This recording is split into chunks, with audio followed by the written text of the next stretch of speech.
Good morning, Danny. I thought, well, he must not be keeping up with his video, with his updates. And I looked at the updates and realized that we hadn't sent you updates since it was all put together and loaded up on the trailer, ready to go. So anyway, it is Saturday morning. You're all loaded up. We use a strap up here. I sold you one of these straps. Of course, when I brought the boat back, I used my own strap. And of course I keep my own straps here, but I sold you a brand new one. We don't put these metal hooks. There's a metal hook up in here. There it is, right there. I think you can, right there's the metal hook. We don't put those metal hooks directly on the lifting ring. And the reason we don't do that is because your lifting ring, the chrome is hard, and it's on a base metal that's rather soft. It's bronze. And it's, it's stout enough to lift the boat, but it is in fact soft metal. So what happens is your chrome being hard, the base metal being soft, that steel hook would deform the base metal and your chrome will flake off. So that's why this little $18 or $20 investment saves you having to re-chrome or your chrome looking unsightly. And the re-chrome on that piece would be about $100. So that's just that's something we tell all boat owners and teach all boat owners. Anyway, she's all put together and decks are all done. And I think we got a little buffing compound up there, that little dust, but we'll have that cleaned off for you when you get here.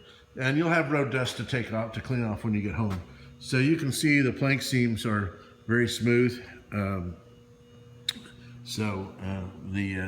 much improved with the, I guess we put 5 coats of varnish on.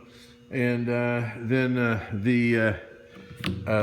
got you another strap for holding the back of the boat in place and holding it centered on the trailer. And that one has a 3,300 pound capacity. And of course you saw this with the engine running. And by the way, question, does this mirror make my ass look fat? All right, and so anyway, then we go up this side, and you can see most of the dock rash. I mean, some of it's still there, but we've got it colored, and it's very hard to see all the colors back in it, where the dock rash actually went through and scratched the original wood. Let's see, I was telling you that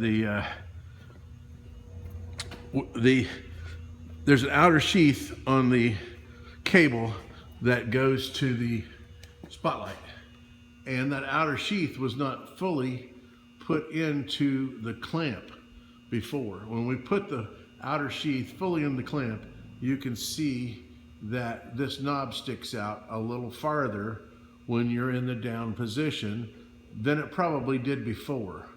And hopefully that's not too inconvenient. It's probably where it should be sticking out. It's going to be different than how far it stuck out before, because the sheath was not in the clamp anymore. It had come out of the clamp.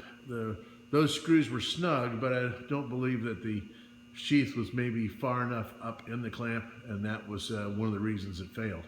So we put it all the way in where it's supposed to be, and we clamped it down, and we clamped the fasteners extra tight. Instead of just good and snug, we got them extra tight. I can't remember if I showed you the axles or not already, but because I've done this video a couple of times because it kept running out of memory on the phone. Anyway, the new axle is the painted axle right here. The old axle, of course, is the rusty one, and you have 2 new springs over here, which I can show you. Get a little better picture of the springs, and I can show you the broken springs when you come to pick it up, or I can send you a picture of the broken springs. But that would have been a disaster. There was 1 leaf out of 5 that had not broken, and if that was to have broken on the trip, then your axle would have just come up against the frame, and you wouldn't have been happy with the situation. That's that. The other thing we noticed is I believe your handyman put these lights on, and we get the cord's a little short up here, so we're going to get you an extension so that you're not having to deal with that when you show up. Yeah, the cord is really, really short.